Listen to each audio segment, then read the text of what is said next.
Hello and welcome to the Winners of Sheffield podcast. I'm James Travis, also known as Trav. And I'm Ian Rob, also known as Robbo. Today we'll be meeting Professor Peter Skipworth, Group CEO of local environmental firm Cura Terrae. Headquartered in Sheffield and backed by Palatine Private Equity's Impact Fund, Cura Terrae is undergoing strong organic and inorganic growth, aligned with the public and private green agenda. From Environmental Monitoring Solutions. I'm also chairman of ECAS, a university spin-out, and I'm a major shareholder in Seams Limited, another university spin-out. Pete's first company, which he co-founded in 2001, was called Seams, which focused on the management of water industry assets and was acquired by multinational Arcadis Gem in 2009. Broadening from water to the more general environmental sector, Pete invested in and grew several environmentally focused companies, continuing to work with VC investors. This culminated in 2022 with the amalgamation of these companies and the formation of Cura Terrae. Pete has a PhD in Hydrodynamics and is a visiting professor at Loughborough University. With approximately 50 publications in water engineering and asset management to his name, Pete was a keen competitive cyclist as a younger man, particularly in cyclo-cross. Pete and his wife have 5 daughters, and he also recently became a grandfather for the first time. So Pete, welcome to the Winners of Sheffield podcast. Thanks so much for joining us on what will be our first episode on this podcast. Obviously, if you don't mind, Pete, we're going to start right at the beginning of basically your life, really. So first of all, I'm going to ask, whereabouts in Sheffield did you grow up, and what did your parents do? How did you Brought up in Gleadless. Okay. So my dad was an engineer at Davy's, which most people know Davy's in Sheffield. Davy Markham. Well, it was Davy Lowy, then it was Davy McKee. Yeah. So I can't remember what Davy United, I think it was, when my dad first started there. He was there all the time. So when we were young, we lived in Algeria for a spell, about 18 months, because they were putting steel mills in. So I remember that was interesting. And then back to Gleadless. Went to school, Gleadless first and middle school, then Ashley, which is an old comprehensive school, which people might not remember now because it's been knocked down. It became combined with Airfield, became Myrtle Springs. So it's kind of, I would say it's kind of an inner city school, and it was kind of very mixed. We had people from Gleadless, people from Arbourthorne, Norfolk Park, the Manor. So it was kind of quite nice, but a real mixed bag. Right, definitely. Okay. Did you have any brothers and sisters growing up? Yes, I had an older sister, Heather. She lives down in near Bedford. Right. So she moved south after university. And kind of never came back. Yeah, she escaped. Absolutely, yeah. So Pete, I've been in recruitment for the last decade. I've seen a lot of good CVs. Yours is right up there, I have to say. You've got to feel like you're winning at life right now. I mean, it's you look at the result and it looks very good. But along the way it can be difficult. There's lots of ups and downs, and I think people tend to look at the output rather than the journey. And you've got to be resilient. So to get that result, you've got to be resilient, and that's probably something I look for in people. That resilience, keep going, learn from your mistakes. I always say it's acceptable to make a mistake. It's not acceptable to make it twice. Yeah. And to be honest, it's the only way you learn. Yeah. I mean, you touched on it there to a certain extent, but when you look at your CV, it's all very impressive, and but there must have been some really tough challenges. What's been the toughest challenge in your career? So I would say when we started our first company, myself and a guy called Mark Engelhart, who was an Aussie over here, he was doing postdoc work at the University of Exeter, and we did some work together over a few years. We came up with a product, but this was in a research setting. And we were working with industry doing this research, the water companies, and they said to us, well, we'd like this on a commercial basis. So we did that. We set up a company, and we both packed in good jobs. And Mark was on the point of getting thrown out of the country because his visa was out, his credit cards were maxed out. We worked every day for 6 months, and I mean every day. Not a day off. We'd kip in the office if it got late, and it wasn't worth going home before you started your next day's work. Orders that people had promised us didn't come through. You're maxing out your credit cards. We were kind of in discussions, shall we say, with the university about the IP, and had to threaten various things about, if you can't give us a good run at the IP, we can't carry on. And that was a tough time, but the result was very, very good. Yeah. We got investment into that company, and it went skyward really. But even on that journey, there was ups and downs when you can be going very fast in a market, then suddenly the wind changes, and you're not going so fast, and you build up overheads, and then when the wind blows the wrong way, you have to look at your overheads and you think, well, how have I ended up spending that? How have I ended up renting plants? Things like that. You're cutting your overheads, which takes 6 months, and so you learn a lot during those early periods. And I think during those early periods, it was you're just hitting it hard, kind of battery ram style. But you learn an awful lot, and then you can put that into practice later. But it's never easy. No. And I would say that was the most difficult period. But then periods after that, when you're setting up businesses, or look at COVID. I mean, just the shock of that, where the country said, well, the Prime Minister said we're shutting the country down. And before the furlough scheme was announced, well, that's going to hit shareholders, and shareholders can't bear the risk of the country going into a pandemic. So that was a tough time. Then we got, across the different companies, some fell off a cliff, some kept going, some came back quickly. And that was a turmoil for a lot of people, that period in business. And I think our sector was pretty good, the environmental sector, because people didn't relax on it, the government didn't relax on it. But I look at friends who are in the hospitality industry, my heart bleeds, They've never come back really. No. It's continued to be, just uphill struggle. So I consider myself a little bit lucky from the sector that we're in. But it's always tough times. So, Trav, how did you cope during that COVID period? What would you say was the main, I'd say, struggle or trouble that affected this type of business during that COVID period? I mean, obviously, you in that period you look to your bank. Right. Okay. So obviously, we run with a certain amount of headroom, certain amount of working capital. But if someone switches the tap off in terms of your revenue, that quickly runs out. So you then got to look at your bank. Right. Now, I suppose a lot of people do. Banks are generally risk averse.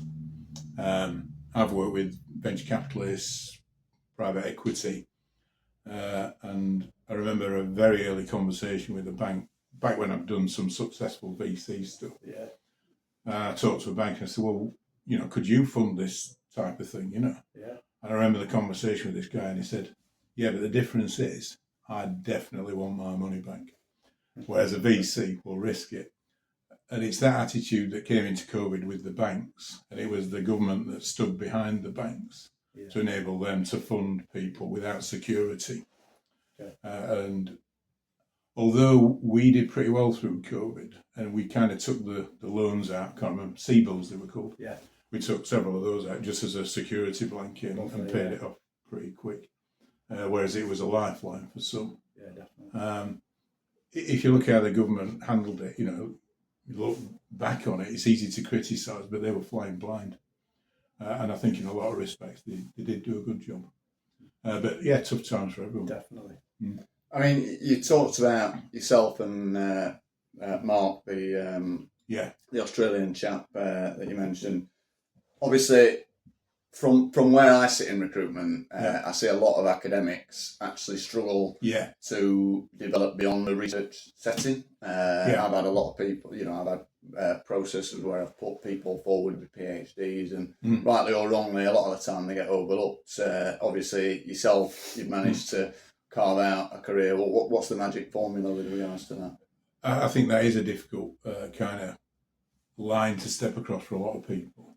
And yeah, so myself and Mark was, I would say, very academic, and I was had a bit more of a business front, and that was a happy combination, I would say. But a lot of people don't make that step, and I think as an academic, it's easy to kind of get tied up in what's good about my product, what's the good features. And you've got to switch that on its head. Yeah. What's the benefit for my customer? How are they better off by engaging with me, by paying me, and getting the benefit of my services or products?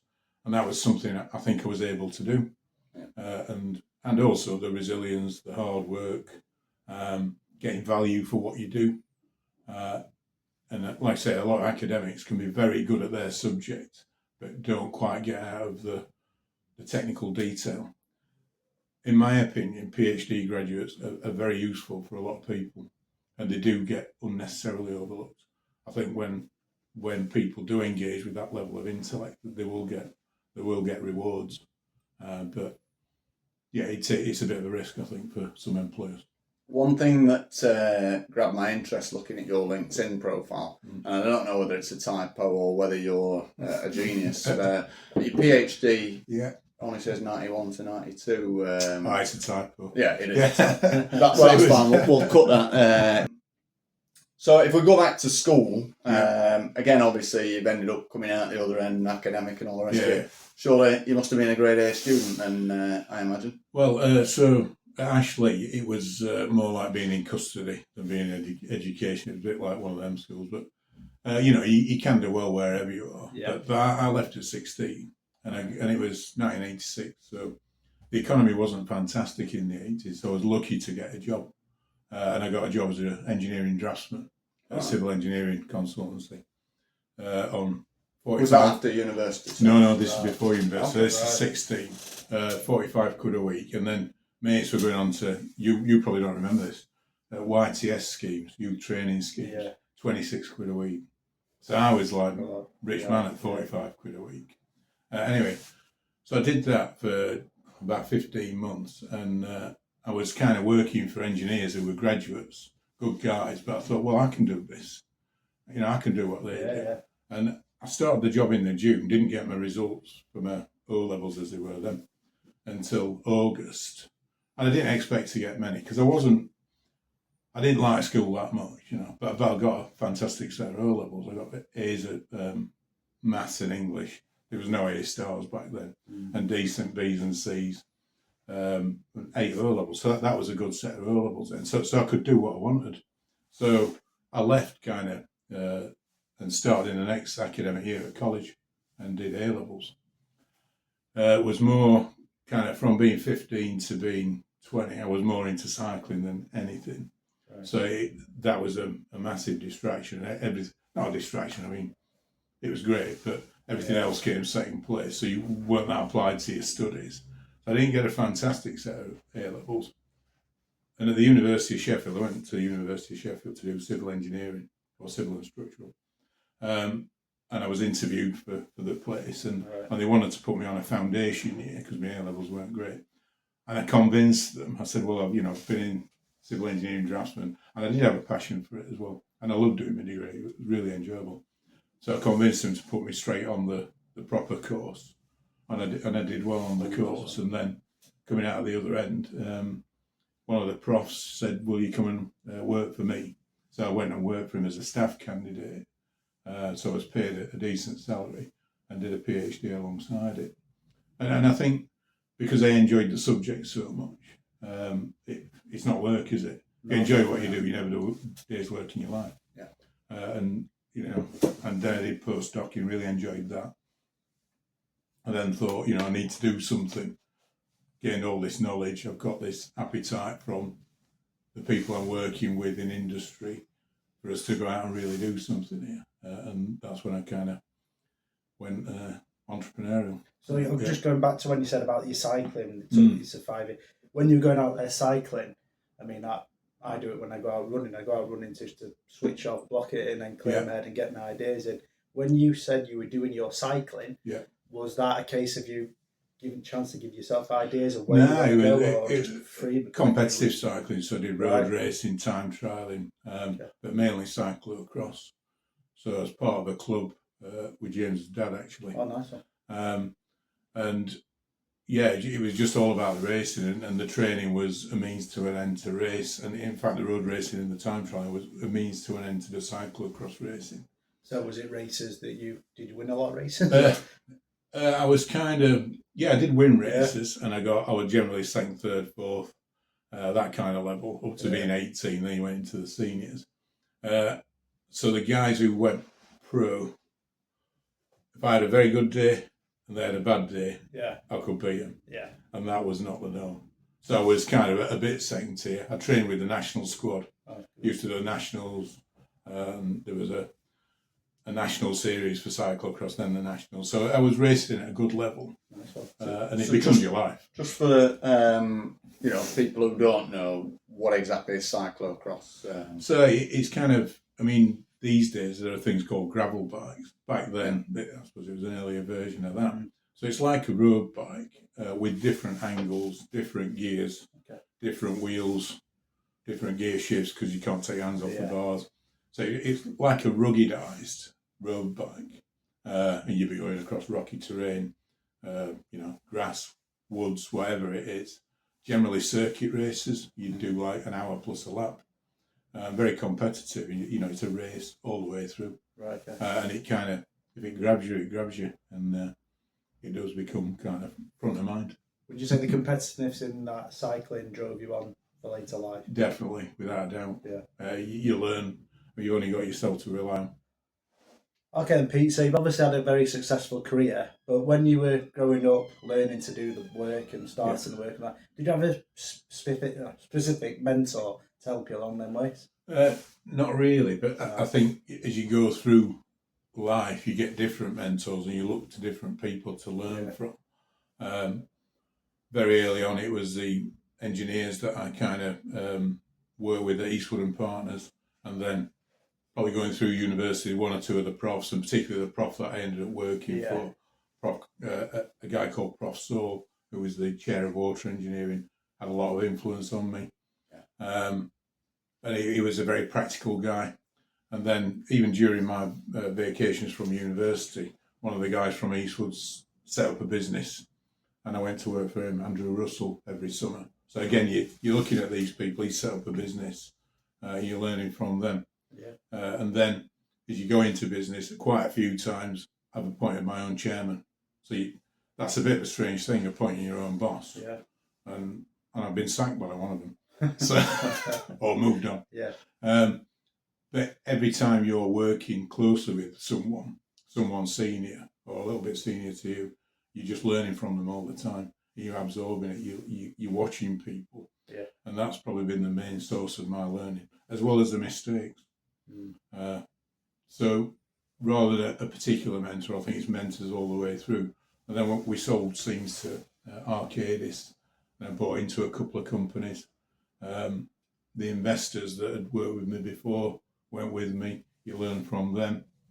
You learn from your new non-execs, but just all the way along, just absorbing it, I suppose. I'm going to go with a completely unrelated question, but So, my wife can often accuse me of being a bit of a doom and gloom merchant. We've got two girls, and I'm looking into the future, thinking AI is going to take over, and is there going to be any jobs out there? And you've obviously yourself, you've got 5 daughters. You've just recently become a grandfather. Congratulations! Congratulations. How do you see that playing out? Is that something that you worry about yourself? I wouldn't say I worry about it. Things have come along in history, like the printing press, and they've always kind of increased productivity. And this is something else that will increase productivity. You can see it kind of taking some jobs in some areas, but good people will win out because they'll just migrate to the higher ground. I think there's a couple of dangers with it. Hopefully we'll get on top of them. That just look at like school kids. You can get something to write your essay for you. You're not going to learn much, are you? You need to dig through the books to understand it. So that worries me slightly, but doesn't worry me enormously. We have AI products in our company for flood control. And it's something I've actually done stuff with in an academic life. And those products offer great benefit. So I think overall it's a good thing.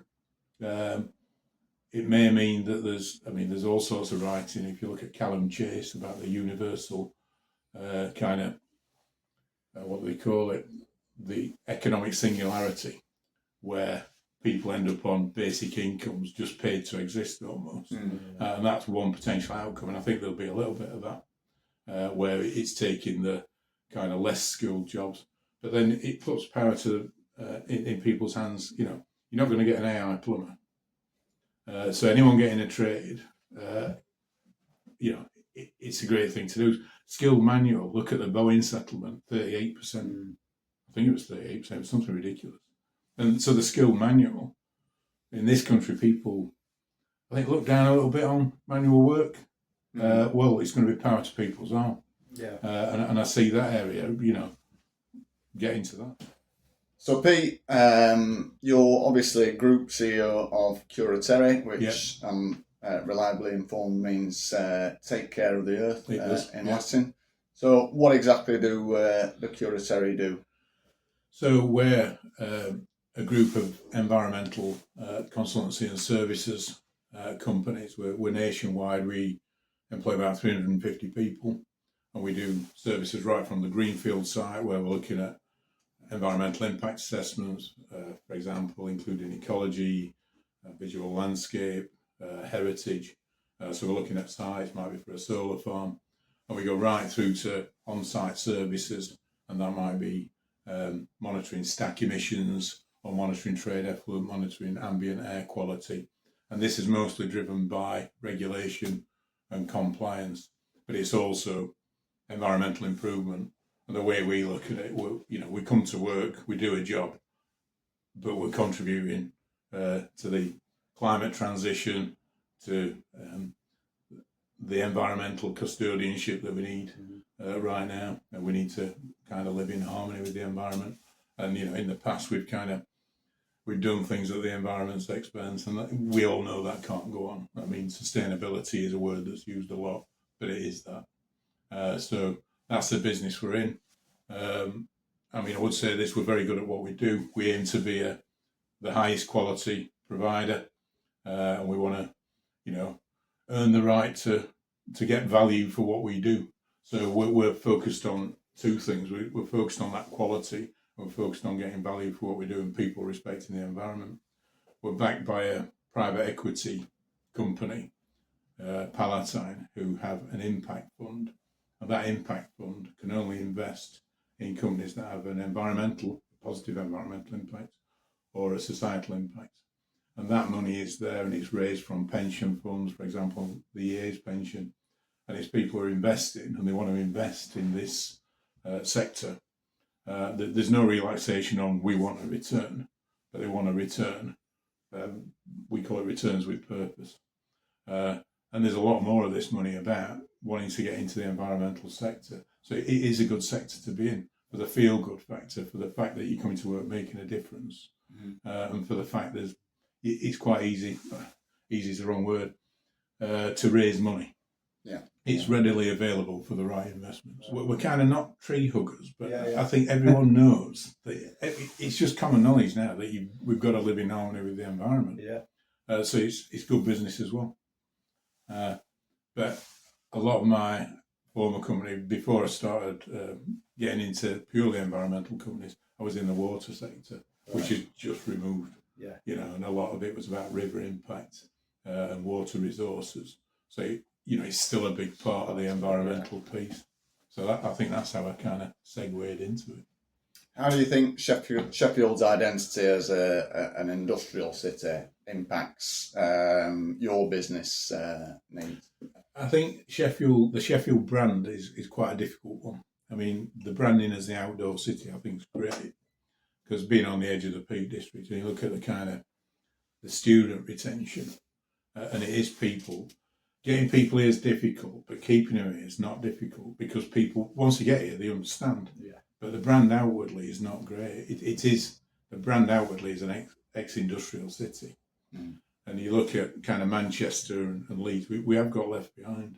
Yeah. And I don't know whether it's we don't shout enough about what we've done or what we are. That ex-industrial brand probably doesn't do as many favours. I actually think Meadowhall didn't do as many favours. It kind of, you guys might not quite remember, but it killed the town centre, and Sheffield town centre to me feels like it never recovered. And that's been a bit of a ball and chain to us, I think. Do you think the Sheffield City Council contributed to that with the right raising prices of parking? It'd be easy to get into politics with this, but I've grown up and it's been a left-wing council, and Republic of South Yorkshire, and it has been that. It's been kind of very left-wing, and I think the anti-car movement's not good. You can try and clean up the city without killing the city. I don't think we've helped us some. Yeah, because you go into Sheffield City Centre now, I don't know about you, Trav, but they promote all these new places, Leah's Yard and places like that. And all that, saying, come to we've set up these places to go back into the city centre. Yeah. You go there and there's nowhere to park. Or you've got to pay about 20-30 quid to park for the day to go to these places, and that's just... It drives people out, doesn't it? Puts people off. You can jump on the train and go to Leeds, Manchester, and these vibrant places who really do make something out of it. I think there's some work to do. A lot of work to do. Where do you think we just touched on it vaguely, but where would you say Sheffield has to improve? Not just parking, but where other areas would you say Sheffield has to improve? I think it's attracting the right mix of companies. I mean, we have got lawyers and accountants in the town centre, but not like we've got in an investment community. But not like Manchester and Leeds, and I always compare ourselves to those places. Leeds, the London of the North. Manchester needs no introduction in terms of its vibrancy, and we've not got that. I've got no political solution how to get that. I think the outdoor city is a big thing for me. I think that's the right brand. I think pushing that, there's a lot of opportunity there. But I bet outside of Sheffield, people have not heard that phrase. It's been pushed a little bit inside, and I think it's the right way to go. But it's kind of just died a death. And Pete, you grew up in Gleadless. I'm not quite sure. Is that a red or a blue side of the town? Well, it's red, but I'm blue. So it was quite unusual. In the class of 40, you got 2 or 3 Wednesday fans, and my uncle was a Wednesday fan. Dad wasn't into football really, so it was what my uncle supported, and that's how it goes, isn't it? Red side of the city has kind of had more success recently, and big one on Sunday. What's your call on Sunday then? God, from the heart or the head? Best way to go with both. I think if Wednesday put in a good performance, we are good. It's going to be at the Lane. We're capable of doing it, but we're a bit Jekyll and Hyde at the moment. Whereas United, they had a little bit of a bad spell just recently, but they're a lot better than I thought they'd be. I think they kind of gave up on the season halfway through, and I was thinking they're going to get a battering in the Championship. I was just wrong. They've invested well, haven't they? They have. Really well. But I do like Danny Rowe. Yeah, I think he's great. He's a breath of fresh air. The fans have took to him, haven't they? I know. I'm sure there'll be quarters that haven't, but by and large, there's not that. There's been a lot of toxicity about Wednesday for a while, and everyone's behind him. It feels like it, because he's so competent. He's like passionate, doesn't take any crap. I suppose for once, instead of chewing at a bit to get rid of the manager, it's one of those where they're probably more fearful that he ends up getting snapped. Well, that was my fear. Before they gave him the new contract, I thought somebody's going to come in for him. And then when he gets invited onto ITV, I think everyone started worrying.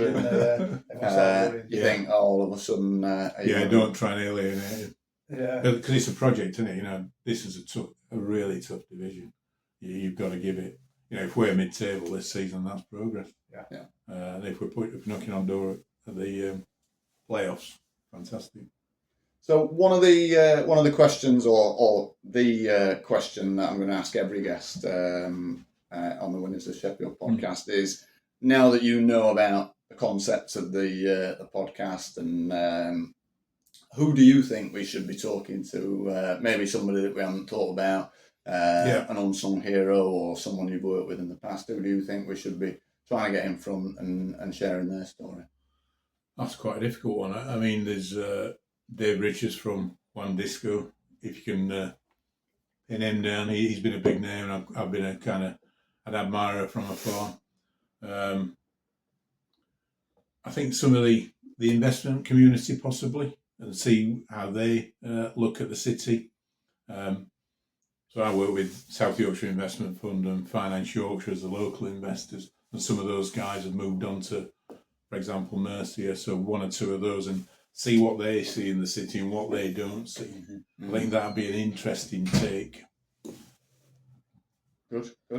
I'm going to ask one to mainly every guest at the end of it as well, and it's just, what was the point in your life where, I'm going to call it the click or the switch, where I've seen on other podcasts, they use a different term, but where you said the light bulb moment, where they went, that's it, that's what I want to do, that's where I'm going to go. When was that for you? I've always been a little bit entrepreneurial, and I think it started very early. Paper round at 11. Yeah, stuff like that. Yeah. I had up to 4 or 5 paper rounds. Then I started working for the local milkman up at 5:30 in the morning, almost doing a man's job really. Yeah. Collecting the money at weekends, probably doing 25 hours, falling asleep in lessons. But that kind of appetite to make your own money. When I was postdocing, when I was 22 and I left university, bought a plot of land and built a house, sold it. There's quite a big backstory to that, about where I got the money and how I got the money. Who borrowed it off, who gave guarantees. But we built it and sold it, made 30 grand. That was 1993 when we sold it. That was a lot of money then. Definitely. And then a few years later, we bought 3 plots. And this is alongside what I was doing at university. Built houses, sold them. So I got the kind of entrepreneurial bug, and I got a little bit of success. I thought that was a really difficult way of making money. So when I was going into business, I kind of got a lifelong appetite for doing things myself and getting a return and taking a risk. And when it comes to risk taking, I would say I've been a bit of an optimist, and you end up blind to risk. And sometimes you get through skinnier teeth. So there's a certain attitude. I'm going to have a go, and I'm going to switch that bit off where I'm looking at the downside. I'll just look at the upside. And I think that's in a lot of entrepreneurs. You learn a bit as you go along, and I think you get more cautious with age. Has that cost you at times? I was listening to a podcast yesterday morning, and that was Sam Altman, OpenAI, and he sort of said he took a year out and took that year to think about all the projects he were going to do, and then largely the projects that he thought were going to work failed, and then the other ones didn't, and he sort of said that failing's fine to a certain extent. You just got to drop it, move on, and be on to the next fast. thing. And sometimes I've not failed fast. I've never come badly unstuck, I would say, but we've done projects where it's just not paid off. You put money into something, and it's just been a dead duck. You move on, you learn, and as you move on, it's kind of be a bit more certain before you do put money into something, and keep focused. Don't have too many initiatives. So certainly I'm a great believer in learning from mistakes, but no one likes to make mistakes. It's just a fact of life, and sometimes you do back the wrong horse. But I've always backed several horses and never just backed one big wrong horse. So I'm there is luck involved. There's certainly luck. Because I look at one or two ventures, I think, well, it could have gone the wrong way, then what? Yeah, I mean, in Cura Terrae, I've employed a very good CFO recently. I've employed a COO to share the load because, I ended up with 11 direct reports, which is just way too many. I've always worked on 6. When you get to 7, it's creaking. So I've got a COO in to share the load. So that's been a great move. that's given me more headspace. I have a habit of, if I've got any downtime, get a laptop out, start working. I'm trying to kick that habit. I have been a bit of a workaholic, and I think that's to the detriment of your family life. There are the benefits, but you never get that time back. So there's a balance, but some of us innately don't have that balance, and you kind of just belong into something you can only do 100%. So I'm trying to think a bit more about that, but it's a conscious thing, right? Where I'm trying to, first reaction, get a laptop out, don't try and find something else to do. But what you can find, and I'm sure other business people find this, you kind of lose your hobbies. I've kept doing a bit of cycling, but you lose your hobbies because your hobby becomes work and family, and that's it. Yeah. So there's dangers that you just become work. Kind of thing, yeah. What would you say has been your biggest weakness throughout your career, and is that something that you've worked on and improved, or in the back of your mind always thinking, well, actually that lets me down? I would say the work-life balance thing. Right. But then you question yourself, if I'd not done that, what would the outcome be? But I would say that's been a bit of a... I suppose it's easy in retrospect to sort of think, to fault yourself. I should have done this. Or... but it's something I'm trying to be conscious of these days, rather than just be work. Just stop, think, is there more to life? I don't know whether you find yourself in this position, but funnily enough, I've just joined Sheffield Business Runners Club. And I was on the first run with them on Monday, and I got chatting to a lady there, and I sort of identified recently, and not recently, but it's more apparent to me now than ever. My biggest weakness is the fact that if you were to ask me, how's life, James, I would answer that question as if you asked me, how's work at the moment? And in actual fact, everything else is great. I've got got a beautiful wife, I've got 2 beautiful kids, I've got a house, got 2 cars, got everything I need. But actually, if I've got a bad day or a bad week, or it's amplified. Is that as a CEO of a business? Is that where you find yourself? I think you do. I think if I've had a bad day, I perhaps won't enjoy me. Go out for a drink at the week, and you're enjoying it a little bit less because you've had a bad result or whatever it is. You're kind of dwelling on that in the back of your mind. So it is amplified. It's just big in your window all the time, and you're thinking about work all the time. And it's something I've never really been able to lose, if you like. So it's probably a symptom of, probably needs to be like that to be successful. So it's probably a symptom of that. But I always liken it to, I liken it to Wayne Rooney's aggression. It's sort of, you wouldn't want to take his aggression away, or he wouldn't be the same player. I found that a really difficult balance. And I look at people who do true 9-to-5 jobs, and I think, look at that guy. He's just packed up for the day. He's going home. He'll have a drink. He won't be thinking about this till 9 o'clock Monday. So I've never had that. I've never had that kind of luxury. So that you get the trappings, you get the success, you get really interesting, but don't pretend those downsides aren't there. So that's surprising, because I've known you since I was probably 5 or 6 years old, albeit probably only seen you a dozen times or whatever over a period of time. But for me, you always seem so chill. So is that a mask then, or is that? I wouldn't say it's a mask. One of our daughters was very seriously ill when she was 6 years old, and that was a bit of a reset for me. So before that, I get very wound up. If things went wrong, I get wound up. And it was everything. Business was going wrong. That's terrible. Post that, I had a change in mindset, and it was, I'm not going to work any less hard, but no one's going to die. Nothing bad's going to happen if I don't have a good day at work, or if we don't do well. And that's not meant. So I've got some good perspective, I would say, from that. So it doesn't stress me, it doesn't worry me, but it's always, so I don't really suffer with stress, but I suffer with probably too much attention on work and not enough attention on other things. Brilliant. Okay then, Pete, so final question. How do you stay connected with the Sheffield local community? In the recent past, I was a trustee at SM4Cs, which helps people in the community, like vulnerable individuals, aging individuals who become isolated. I did that for 7 years. Just recently, I said to the chief executive, I said, I don't feel I'm doing a great job because I've got so consumed with Cura Terrae. I'm going to have a break from it. Okay. And I'll come back in a few years. So that can be connected. I think we're connected through creating jobs in Sheffield. About a third of our jobs are in Sheffield. Right. And that's great. And that's something I'm kind of proud of. Yeah. I think it's good for the region. And it's the quality jobs. So I'd say they're my connections. And I could be more connected. And I keep... I'm at the university quite a lot, so I still know the academics up there, and the company works with them, and it helps the university, it helps us.